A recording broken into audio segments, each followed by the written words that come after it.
Assalamu alaikum. Dear learners, hope all of you are cool and dandy by the grace of Almighty Allah subhanahu wa ta'ala. Alhamdulillah, I'm too by His grace. Welcome to Jain English Academy. This is Gaji Mahbub before you.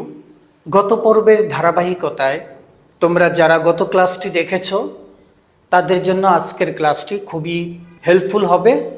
আজকে আমি আলোচনা করব rule 2 নিয়ে। যদি তুমি simple বাক্যে by plus V1 plus ING পাও তো সেটাকে যখন তুমি কম্পাউন্ড করবা অবশ্যই তোমাকে অ্যান্ড ইউজ করতে হবে। আর যখন তুমি কমপ্লেক্স করবা তখন ইফ যুক্ত সিম্পল সেন্টেন্স যেটি পজিটিভ হয়।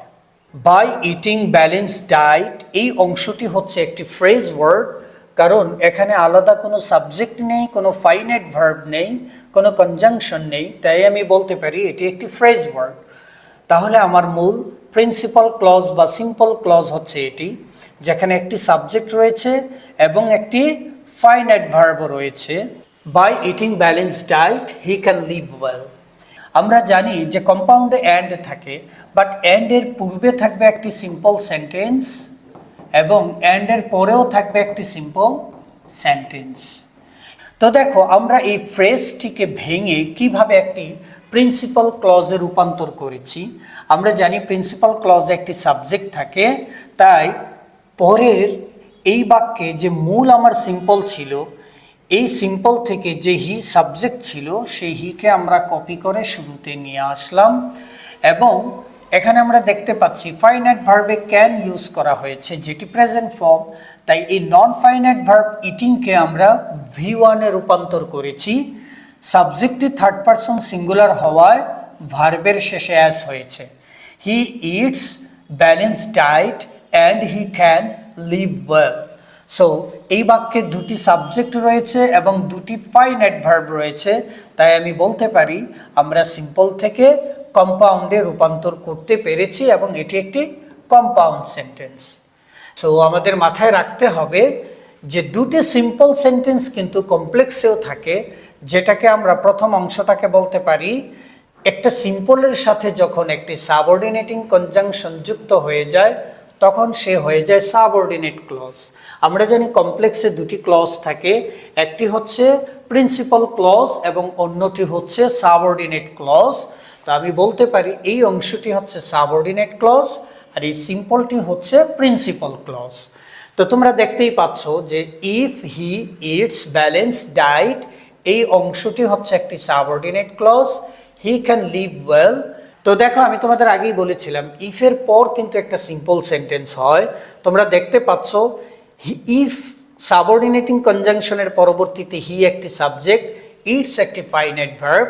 সো আমি এজন্যই তোমাদের বুঝার সুবিধার্থে সহজ করে দিয়েছি যে সিম্পল বাক্যের সাথে যখন একটি সাবঅর্ডিনেটিং কনজাংশন যুক্ত হয়ে যায় সেই ক্লজটি হয়ে যায় সাবঅর্ডিনেট ক্লজ। চলো আমরা এবার দ্বিতীয় পয়েন্টটি নিয়ে আলোচনা করি। By plus V1 plus ING, কিন্তু এই 2 নম্বর পয়েন্টে এসেছে V1 প্লাস আইএনজি যদি সিম্পল বাক্যে ফ্রেজ থাকে আর পরবর্তীতে একটি সিম্পল সেন্টেন্স থাকবে, যেমন going home she began to cook. দেখো গোয়িং হচ্ছে V1 এর সাথে আইএনজি, হোম হচ্ছে একটা অ্যাডভার্ব। সো গোয়িং হোম বাড়ি গিয়ে, শি একটি সাবজেক্ট, বিগ্যান একটি ফাইনাইট ভার্ব এবং বিগ্যান হচ্ছে একটি V2। বাড়ি গিয়ে সে রান্না করতে শুরু করলো। আমরা যখন এই বাক্যটিকে কম্পাউন্ড করব তোমাদের অবশ্যই মনে আছে আমরা আগেই বলেছিলাম যে অ্যান্ড দ্বারা দুটি সিম্পল বাক্য যুক্ত হবে। সো মাঝখানে দেখো অ্যান্ড বসেছে। এবার এই ফ্রেজ অংশটিকে আমরা সিম্পলে রূপান্তর করেছি। আমরা কি করেছি, শি সাবজেক্টকে শুরুতে দিয়ে তার সাথে আমরা এই গোয়িং নন ফাইনাইট ভার্বটিকে ফাইনাইটে রূপান্তর করেছি। তো ওয়েন্ট হচ্ছে V2। আমরা এখানে কেন V2 ইউজ করলাম, কারণ আমরা দেখেছি মূল আমাদের যে সিম্পল অর্থাৎ প্রিন্সিপাল ক্লজটি ছিল তার সাথে V2 ছিল, সেই কারণে প্রথম অংশটিতেও V2 ব্যবহার করতে হবে। তাই গোয়িং এখানে হয়ে গিয়েছে ওয়েন্ট। শি ওয়েন্ট হোম সে বাড়ি গেল, and she began to cook এবং সে রান্না করতে শুরু করলো। অ্যান্ড এর আগে এবং পরে যদি সাবজেক্ট একই ব্যক্তি হয় বা একই বস্তু হয়, তো অ্যান্ড এর পর দ্বিতীয়বার সেই সাবজেক্টকে ব্যবহার করার প্রয়োজন নেই।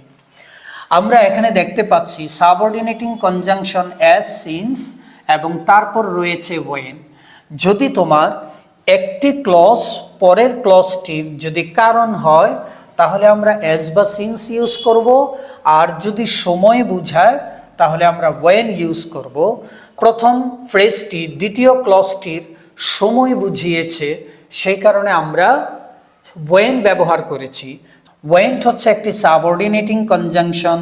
আমি তোমাদের বলেছিলাম যে সাবঅর্ডিনেটিং কনজাংশনের সাথে যখন একটি সিম্পল অর্থাৎ একটি সাবজেক্ট এবং একটি ফাইনাইট ভার্ব থাকবে, সেই পুরো ক্লজটির নাম হয়ে যায় সাবঅর্ডিনেট ক্লজ, আর পরবর্তী অংশটি হচ্ছে প্রিন্সিপাল ক্লজ। কমপ্লেক্স সেন্টেন্সে আমরা জানি দুটি ক্লজ থাকে, একটি হচ্ছে সাবঅর্ডিনেট ক্লজ আর একটি হচ্ছে প্রিন্সিপাল ক্লজ। এই দুটি ক্লজের সমন্বয়ে গড়ে ওঠে আমাদের complex sentence. So thank you so much to stay with me.